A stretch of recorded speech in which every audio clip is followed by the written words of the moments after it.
Hi there, it's Ina here, and this is another project I showed you in my last chat time, and I want to get started on it.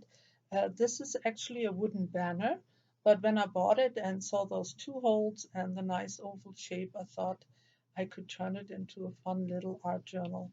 So for starters, I cut some craft paper here, which I will glue to one side of these ovals. I'm just using simple school glue here. Now there are 6 pages, and I just want to decorate each one of them.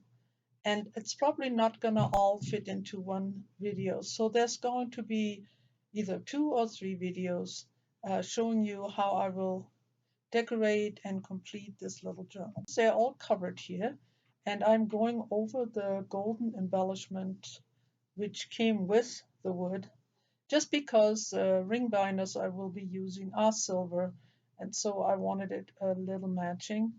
I do prefer gold or copper, but I haven't been able to find ring binders in that color. I'm also adding a little bit embellishment on the other end of the oval. So this is a little assembly line here.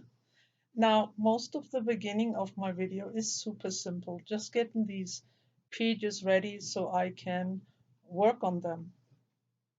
I use just acrylic paints, first the silver, and now I'm just adding a tiny bit of gold as well, just because the gold embellishment is still peeking through a little bit on the other end where I added the silver.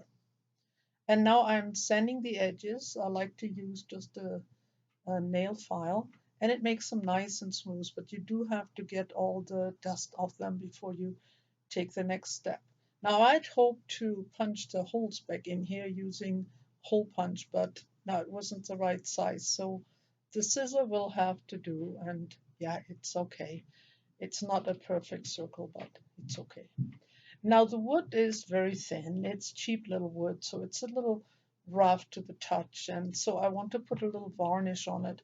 First of all, well, make it feel a little nicer, but also to protect it a little bit because often when I work, I get things on the other side, so I want to avoid that.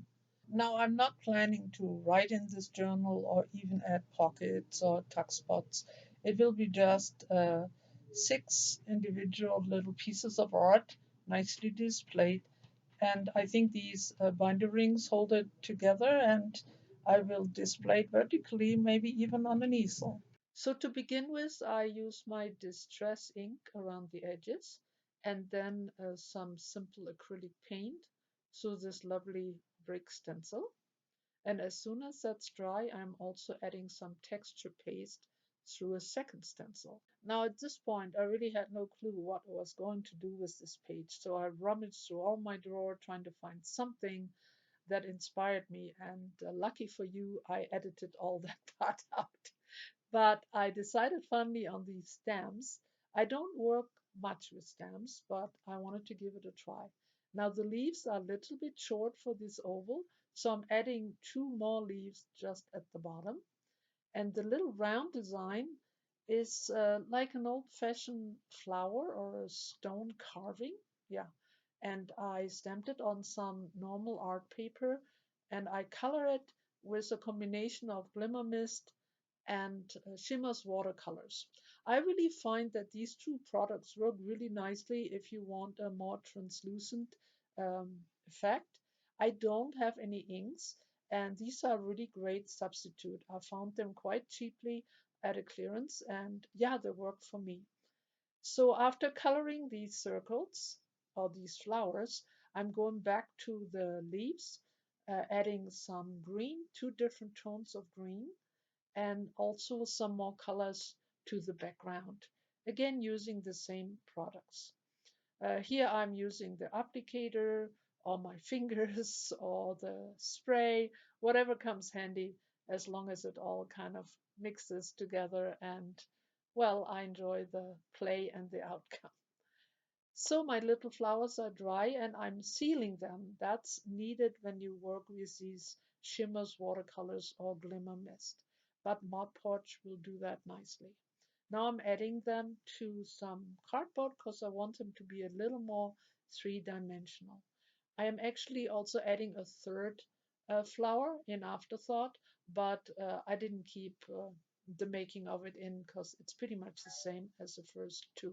So a little more stamping, and now I'm trying to see how I can arrange these. And I decide to add a little bit of fabric there as well. This is a little strip of burlap and a little dyed cotton. Now, one of the flowers I will attach with some of these raised foam dots to make it a little more 3D. Now, a little word, which is also a little foam word, and it says togetherness.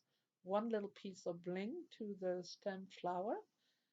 Tiny bit of glossy accent on the word, and I think I'm all done. So here's my page one more time, and I hope you enjoyed watching my process. I will be sure to post the next pages as soon as I have them done. So please join me soon again. Bye bye for now.